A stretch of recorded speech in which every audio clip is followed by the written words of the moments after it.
Rafaela, você trouxe aí a questão do salário mínimo, eu me lembro de um outro ponto, inclusive que a gente falou aqui na semana passada, dessas medidas, inclusive até populistas, do próprio presidente, né, do governo antecipar o pagamento do 13º funcionário aos beneficiários lá do INSS. E isso poderia já injetar, deve injetar, inclusive, acho que mais de 60 bilhões de reais na economia agora em maio e junho.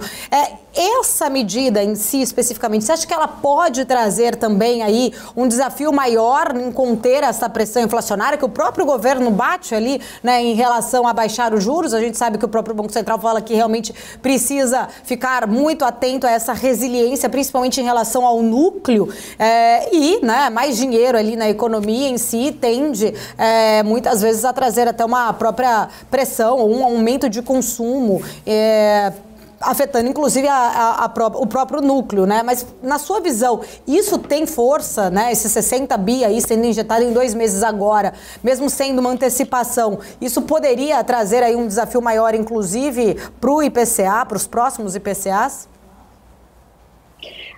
Sempre traz pressão adicional. Essa injeção adicional de recursos no meio do ano, ela pode sim trazer essa pressão adicional, principalmente nesse momento crítico que a gente começa a discutir uma possibilidade de começar a cortar juros, né? Como eu falei, os sinais de inflação que a gente teve nas últimas leituras são sinais que mostram uma queda da inflação.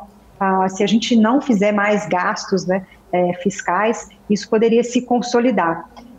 Por outro lado, eu acho que essa antecipação ela começa a virar recorrente.